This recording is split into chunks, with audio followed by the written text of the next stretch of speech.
বড় কবে লড়াই হবে? একটা লড়াই হয়ে যাক এই আমডাঙ্গার মাঠে, নিয়েছো তোমার সাজোয়া গাড়ি, আমি একা থাকবো, আমি দেখবো তোমার সাজোয়া গাড়ির কত জোর আর আমার মানুষের কত জোর। আমি হিম্মত নিয়ে লড়াই করি, বিজেপির কাছে মাথা নত করি না। আর যারা বিপ্লবের নামে দাঁড়ায় তাদের কোনো দল নেই, ওগুলো বিজেপির টাকায় চলে, একটি ভোটও দেবেন না। এবারে ভোট মহাযুদ্ধ ভোট হবে, প্রত্যেকটা ভোট গুরুত্বপূর্ণ, না হলে আগামী দিনে এনআরসি করবে। বাবুরা হিন্দু বাবুরাও ভুল করবেন না।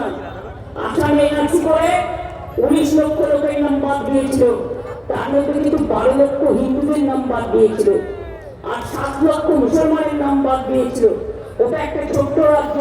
তাহলে বুঝতে পারছেন, আমরা যদি না থাকি তাহলে এনআরসি করে 1 কোটি লোককে যদি ভোট থেকে বাদ দিতে পারে, তাহলে এখান থেকে 1.5 লোককে তাড়িয়ে দেবে। বলছে বাংলায় ভাষায় কথা বললে অনুপ্রবেশকারী, কথা বললে একজন শিখ ভাই আমার বললেন সেদিকে মিটিংয়ে, তাহলে আমরা কি খালিস্তানি? বাংলায় কথা বললে অনুপ্রবেশকারী আর পাঞ্জাবি ভাষায় কথা বললে খালিস্তানি, আর তোমরা কি তাহলে কেন্দ্র পাকিস্তানি?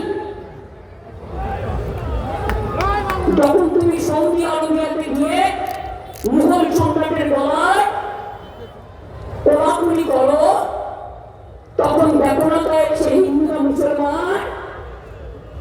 যখন